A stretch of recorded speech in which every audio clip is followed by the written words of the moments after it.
Hello everyone, this is Prateeksha Singh and welcome to Social Science Academy. आज हम class 8 NCERT का chapter number 2 that is reshaping India's political map की next सब heading discuss करेंगे under Mughals that is Akbar. Akbar सिर्फ एक king नहीं था बल्कि वो एक ऐसा रूलर था जिसे समझ में आ गया था कि एम्पायर तलवार से जीता तो जा सकता है पर चलाया सिर्फ टॉलरेंस से जा सकता है। So let's talk about Akbar. Akbar 13 साल का था जब वो थ्रोन पे बैठा अपने पापा की डेथ के बाद। उसके पापा कौन थे? हुमायूं। अपने पिता की डेथ पे अकबर 13 इयर्स की एज में मुगल थ्रोन पे बैठता है।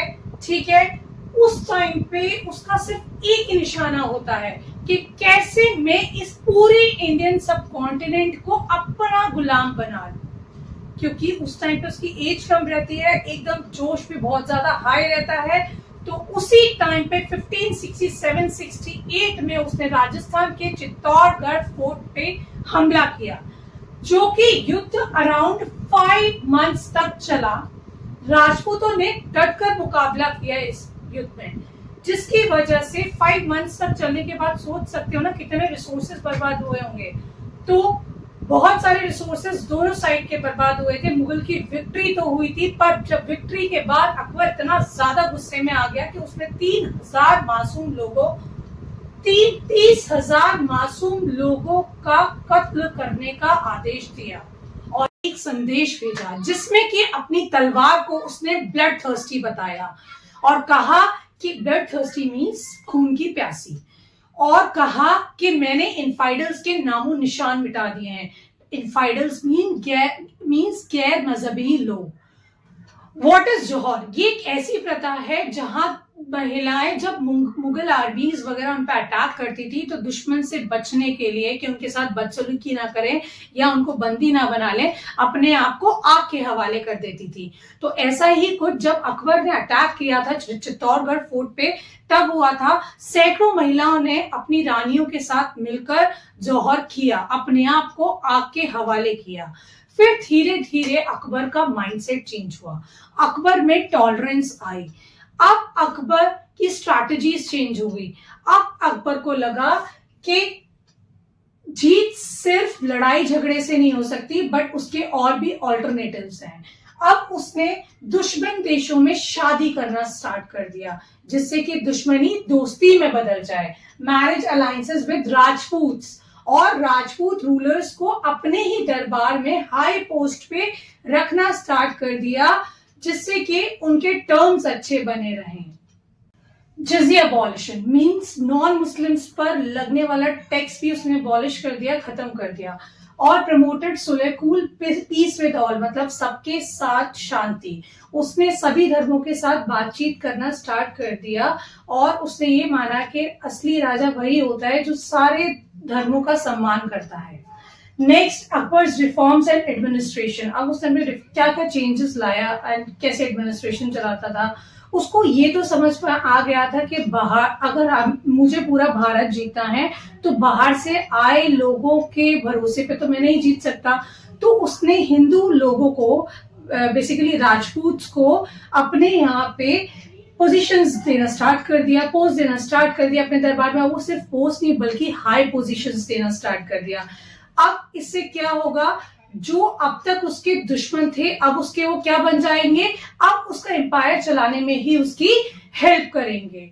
सो इसमें लिखा है empire stabilization focus on administrative changes to make the empire stable. ठीक है, सो नेक्स्ट हम पढ़ते हैं पर्सनल एवोल्यूशन। जो अबुल फजल था वो उसका एक कोर्ट हिस्टोरियन और वी कैन से दैट उनका बायोग्राफर था, जिसमें जो उन्होंने एक स्टेटमेंट लिखा है अकबरनामा में, जिसमें कि अकबर ने एडमिट किया कि formally I persecuted main into conformity with my faith. मतलब पहले मैं लोगों को डरा धमका के अपने रिलीजन में कन्वर्ट कराना चाहता था, पर बाद में मुझे एहसास हुआ कि असली रिलीजन ये नहीं है। असली रिलीजन ये है कि हर एक इंसान के पास अपनी लिबर्टी होनी चाहिए, अपना फ्रीडम होना चाहिए कोई भी रिलीजन फॉलो करने का। सो वहीं से अकबर बन जाता है फ्रॉम कॉन्क्यूरर टू लिबरल। तो अकबर ने नियरली 50 ईयर्स रूल किया, दैट इज फ्रॉम 1556 से लेकर 1605 तक। सो गाइज, अगर हम बात करें शुरुआत में, तो उसका बहुत नेचर डिस्ट्रक्टिव था। बीच के ईयर्स में उसका नेचर बहुत शांति वाला हो गया। फिर उसके बाद उसकी later military campaigns, that is उसने अपने एम्पायर को और एक्सपेंड किया। किसके side? Kashmir, Sindh, Deccan and Afghanistan side. अगर हम कल्चरल एंड इंटेलेक्चुअल कॉन्ट्रीब्यूशंस की बात करें, वैसे तो जो अकबर था वो इलिटरेट था, पढ़ना लिखना नहीं जानता था, बट फिर भी उसको बहुत ज्यादा इंटरेस्ट था अलग अलग लैंग्वेजेस को सीखने में, अलग अलग धर्म को जानने में।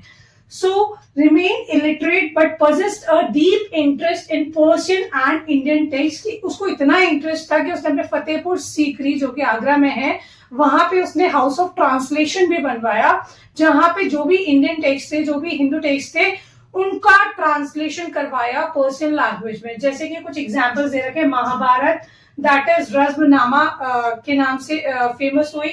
रामायण को ट्रांसलेट कराया, जिसमें कि 176 मिनिएचर पेंटिंग्स भी इंक्लूडेड थी। भागवत गीता एंड पंचतंत्र को भी पर्शियन लैंग्वेज में ट्रांसलेट करवाया।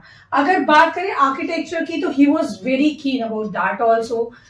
जैसे कि जहां पे पंचमहल दे रखा है, पंचमहल उसने फतेहपुर सीकरी में बनवाया था। A 5 story structure build by Akbar at Fatehpur Sikri. So इससे पता लगता है कि उसको आर्किटेक्चर में बहुत ज्यादा इंटरेस्ट था, और यही लेगेसी उसके सन एंड उसके ग्रैंडसन तक भी गई। जो सन थे वो थे जहांगीर, एंड ग्रैंडसन थे उनके शाहजहां। शाहजहां के बारे में तो आपने सुना ही होगा, शाहजहां जिन्होंने ताजमहल बनवाया था। तो हमारे 7 वंडर्स ऑफ वर्ल्ड में काउंट होता है। नेक्स्ट इज हुमायूंस टॉम्ब, जो कि कहाँ है? दिल्ली में है। रेड फोर्ट, जो कि आगरा एंड दिल्ली दोनों जगह पे है। तो ये उसी टाइम पीरियड के आर्किटेक्चर का एग्जाम्पल है कि उस टाइम पे कितने सुंदर सुंदर मॉन्यूमेंट्स एंड टॉम्ब्स वगैरह बनवाए जाते थे, राइट। अगर बात करें आर्किटेक्चर की, तो बात होगी उसके लिए तो ये गोल्डन पीरियड था ही। ये गोल्डन एज ऑफ आर्ट्स भी था, जब क्या हो रहा था? High growth in music and classical arts, music and classical dance forms and other things were becoming famous at that time period. उस टाइम पे ये पीक पे पहुंच चुका था एकदम। कैलीग्राफी मतलब होता है ना आर्ट ऑफ राइटिंग। कैलीग्राफी बहुत सुंदर लिखावटें उस टाइम पे वॉल्स पे लिखी जाती थी और किताबों में भी लिखी जाती थी। और another example is miniature paintings. Miniature painting छोटी छोटी पेंटिंग्स होती हैं।